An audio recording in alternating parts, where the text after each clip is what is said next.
Okay, so imagine 1 pound of your own fatty flesh.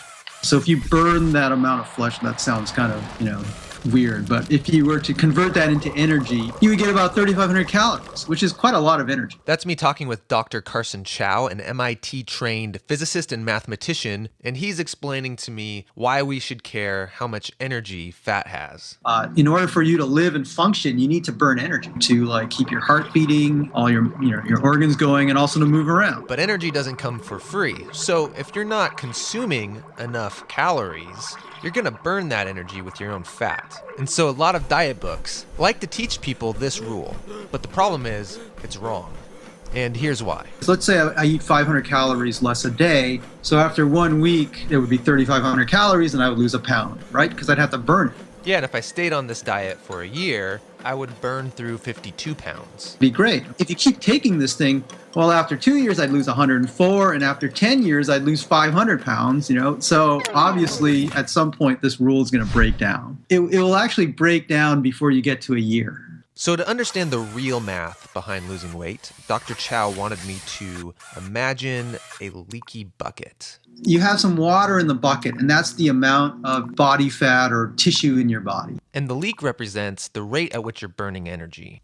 In reality, what you're doing is you're adding water at the top. That's like eating food. And when you're in steady state, the amount of water you add at the top exactly balances the amount of water you lose at the bottom.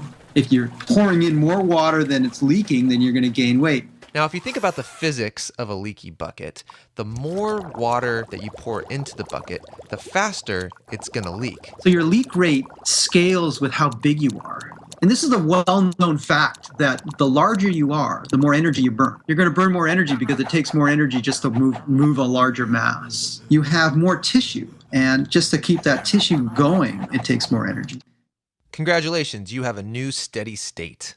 But let's say you don't want to stay this large person that you've become. Well, the opposite is true as well. You could pour in a lot less water than you're leaking, but as you start to lose weight, you start to get smaller and you burn less energy. You start to metabolically adapt to your new diet. And so you're never going to lose weight at one constant rate. It's always going to curve from one steady state down to another, which means when you go on a diet, the 3,500 calorie rule is the wrong rule. There's a new rule. Wait for it. The new rule is for every 10 calories you eat less, you will lose a pound. But it will take you about 3 years or more to see the full effect of your diet, which is still pretty good. All you have to do is eat 100 calories less, you lose 10 pounds. That's like a can of Coke. So you should expect the diet to be extremely slow. Right, but nobody wants a slow diet. We all want to lose 20 pounds for this summer. What's wrong with just focusing on losing weight rapidly? The problem is, once they're down at that new weight, they have to be vigilant for the rest of their life. Because losing weight is slow, gaining weight is also slow.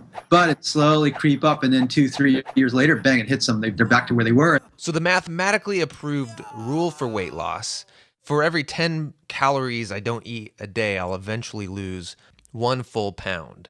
Which means changing your steady state is a marathon and not a sprint.